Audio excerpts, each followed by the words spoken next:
Hola, sean bienvenidos a la presentación del tema Psicología del profesor y el estudiante, presentado por Lilia Domínguez, Catherine Delgado y Gwendolyn Cruz.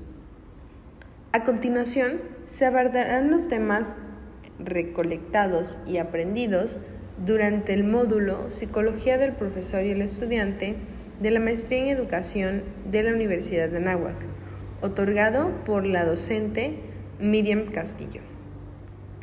De esta forma abordaremos una serie de temas a través de una agenda, los cuales se concretan en el contexto educativo, el profesorado y los alumnos. Así, vamos a ver la importancia que tiene cada parte de los papeles que son. De primera instancia, es necesario ubicarnos en una realidad, la realidad del siglo XXI. Es decir, saber qué parte del mundo ocupamos y qué está pasando en este mundo del que somos parte. De esta forma nos ponemos en un contexto en donde el proceso histórico actual nos lleva a nuevos escenarios para la pedagogía y la educación. De esta forma, al encontrarnos en un territorio americano, específicamente en el país de México, el tema que se abordará actualmente tratará de señalar algunos puntos en relación a cómo llevamos la educación en México y cuáles serían estas propuestas para desarrollarla. Esto nos permite conocer más del ser humano y por lo tanto de sus procesos de aprendizaje. En la actualidad, los niños viven diferentes condiciones y estas condiciones se ven influenciadas por diferentes aspectos de su vida. Crecen en familias y son miembros de comunidades étnicas, religiosas, económicas y lingüísticas específicas. Son parte de vecindarios, asisten a escuelas y forman parte de grupos, equipos o programas sociales y educativos. Así también son parte de políticas de gobierno que afectan directamente a sus vidas. Estos contextos influyen en el desarrollo de conductas, creencias y conocimientos al brindar recursos, apoyos, incentivos y castigos que generen el desarrollo de nuevos aprendizajes. Un recurso sumamente valioso es el modelo bioecológico de Bronfenbrenner. Este plantea que los contextos sociales en los que nos desarrollamos son ecosistemas, ya que están en interacción constante y se afectan unos a otros. Es decir, cada persona vive dentro de un microsistema, en un mesosistema, que está incluido en un exosistema, y todos estos forman parte del macrosistema. Todo esto nos ayuda a comprender el contexto educativo en el que se encuentra el individuo. ¿Por qué? Porque todo lo que vivimos y todo lo que nos rodea es parte de este contexto educativo. Por ejemplo, en el microsistema se encuentran las actividades y relaciones inmediatas con la persona. En el caso de un niño podríamos estar hablando de la familia cercana, los amigos o los profesores. En el mesosistema encontramos aquellas interacciones que quizás dos miembros de la familia interactúan con otras personas como los profesores. Estas relaciones entre el profesor influyen en los padres y estos influyen en el profesor y por lo tanto afectan al niño. En el caso del exosistema se incluyen los ambientes sociales que afectan al niño de algunos miembros que están fuera de estos sistemas principales, pero también vienen generando impacto. Por ejemplo, el trabajo de los padres, el consejo escolar, los recursos de la comunidad, el empleo o la afiliación religiosa de la familia. Así, en el macrosistema encontramos a la sociedad en general, con sus valores, leyes, costumbres y tradiciones. Es por ello que tener una perspectiva que abarque el contexto actual en el que nos encontramos nos permite generar mejores propuestas y mejores condiciones para el aprendizaje de las personas. De esta forma, la educación del siglo XXI requiere evolucionar. Jacqueline Duarte señala que un ambiente de aprendizaje se refiere a que el aprendizaje ocurre en cualquier parte, con escenarios tangibles e intangibles propiciados por muchos factores y actividades formales e informales. Este aprendizaje a través del curso fue sumamente importante porque así pudimos explorar diferentes aspectos o acciones que se pueden realizar para generar estos ambientes de aprendizaje, tomando en cuenta las nuevas condiciones del presente. En su investigación se plantea la pregunta ¿qué es un ambiente de aprendizaje? Al realizar la pregunta ¿qué es un ambiente de aprendizaje? En la investigación, Jacqueline encuentra que el clima, las multiactividades, el que puedan ser realizadas en cualquier parte, la colaboración, las TICs, las expectativas, la motivación, los padres involucrados y la amplia educación y los maestros de calidad son los que generan un ambiente de aprendizaje.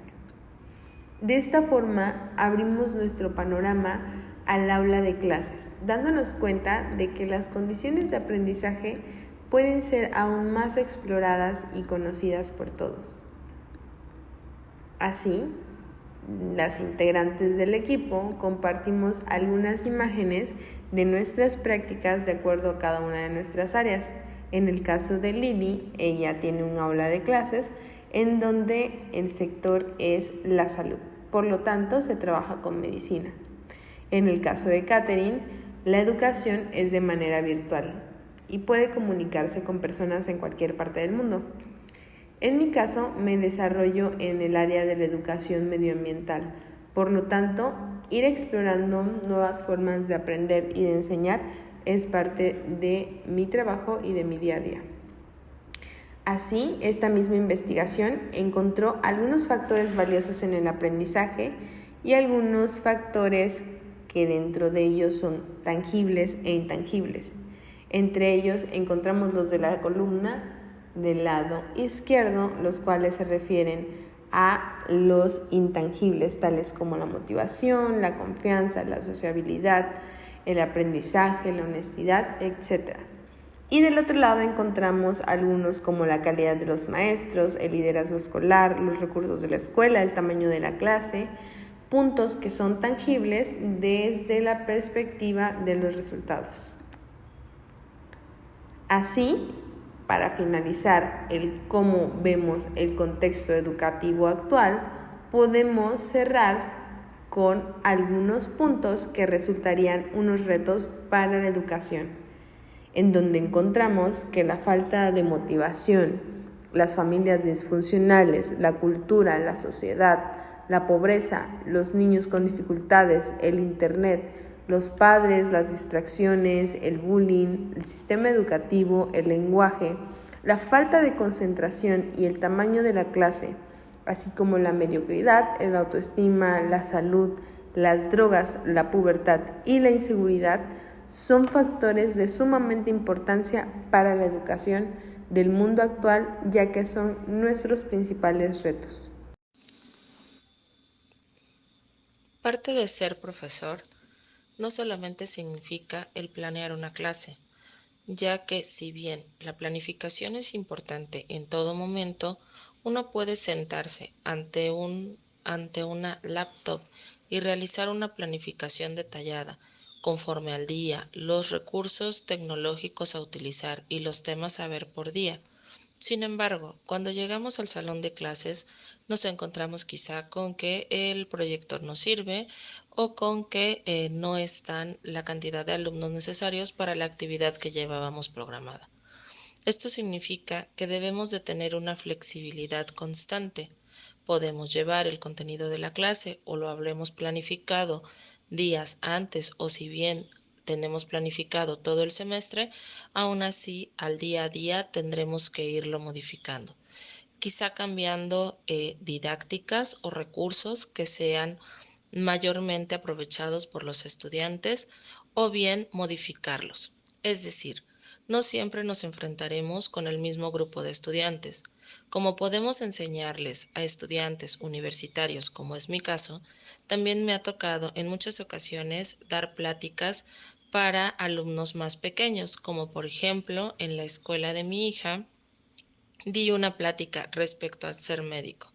Si soy sincera, planeé la plática una semana antes y sin embargo ese día estaba yo tan nerviosa como si fuera el primer día que entraba yo a un aula, simple y sencillamente por el hecho de que estaba yo frente a un grupo de niños de 7 años, los cuales son sumamente inquietos, despiertos y que no tienen miedo a hacer preguntas respecto a los temas que íbamos a ver.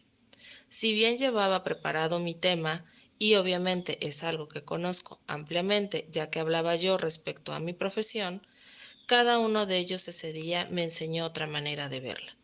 Desde sus preguntas de por qué utilizan una batelenguas si da mucho asco, hasta preguntas como si a mí me duele el estómago me tendrían que operar. Todo esto no estaba dentro de la planificación de mi clase, al menos ese día o al menos en la presentación que iba a dar. Sin embargo, tuve la flexibilidad de poder ayudarlos a entender mejor cada uno de los aspectos. Dentro de mi carrera, desde el preescolar hasta el día de hoy, he tenido maestros que han infundido gratamente en mi persona. En preescolar recuerdo mucho a esa maestra que todo el tiempo me estaba alentando a participar en festivales. En primaria, mi maestra de tercer año, la cual notó en mí una capacidad para la oratoria y por lo tanto me alentó a presentarme en el concurso de oratoria en donde obtuve en aquel entonces el primer lugar y que a lo largo de mi carrera ha servido para que yo pueda expresarme de manera clara y consistente frente a grupos grandes. Ahora en la universidad, en mi preparación profesional, recuerdo muchos maestros que comentaban sus experiencias dentro del salón de clases y que eso hacía que la clase se volviera más significativa ya que podíamos ver los conceptos aplicados en la vida real. Hoy en día que me encuentro estudiando la maestría, encuentro nuevamente profesores que me alientan a dar más de mí, a exigir más de mi persona en el sentido de cambiar los paradigmas y de ver todo lo que en un aula se puede enseñar, que no solamente son conceptos de vida, no solamente son conceptos de contenido, sino conceptos de vida. Es decir, el profesor trabaja, como bien lo dice Anita en su capítulo, el profesor trabaja con todos aquellos problemas que los alumnos traen dentro del aula, dependiendo al desarrollo en el que están y dependiendo a la situación social en el que viven. Por lo tanto, el profesor no solamente es una persona que se para enfrente de un grupo a hablar de contenidos.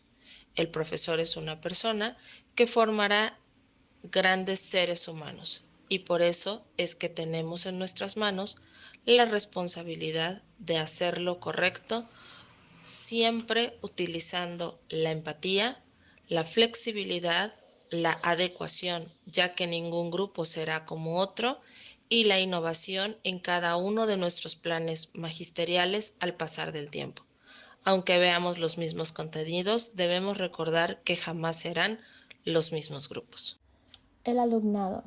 La experiencia cotidiana del estudiante para mí exige una doble acción, ya que, si bien es cierto, por un lado se requieren un conjunto de aspectos normativos que demandan en sí la misma sociedad escolar, por el otro lado se necesita a su vez la posibilidad de un proceso de apropiación que permita una identidad diferenciada en el ejercicio, esto es decir, el aprendizaje, adquirir todo tipo de herramientas que nos dan los profesores para otorgarle un sentido propio a nuestra labor como alumnos.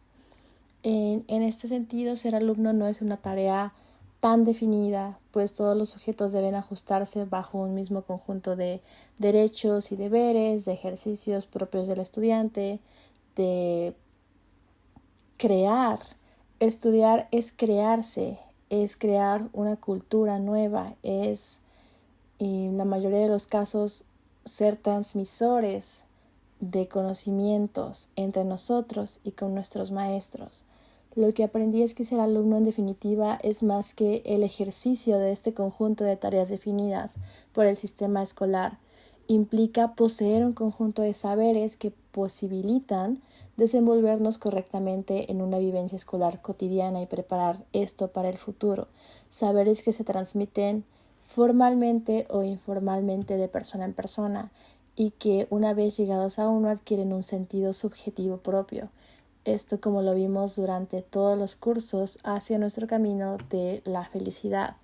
Todo el proceso que conlleva ser el alumno es levantarse muy temprano a deshoras, en casos similares, levantar, tomar desayuno, prepararse para la escuela desde que somos muy jóvenes hasta los 20 años o más.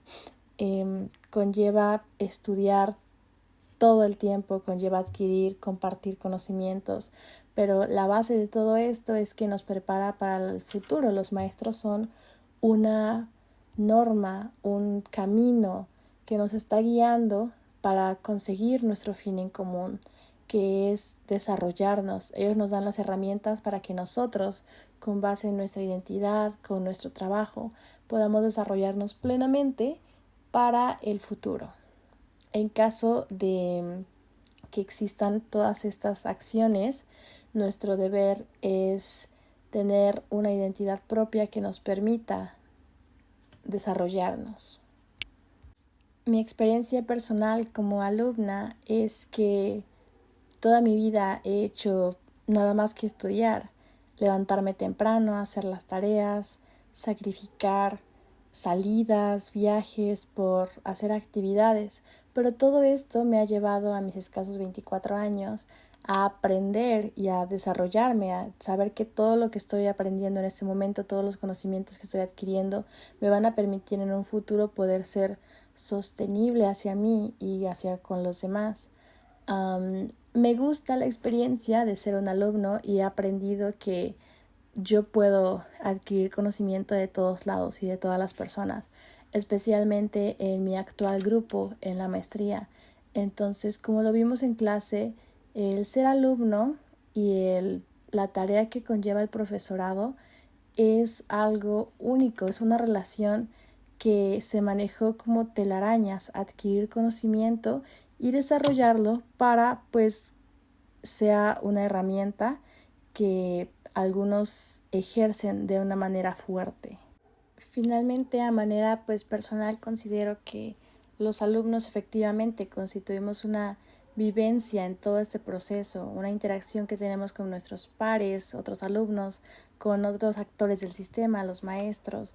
El oficio de ser alumnos implica el aprendizaje de las reglas de la vida prácticamente, pero sin detenernos en una adquisición exclusiva de un conocimiento de tipo normativo, sino avanza a la comprensión de este juego que estamos haciendo y con ello nuestro sentido práctico de aprender a vivir y a jugar las cartas del juego de la vida.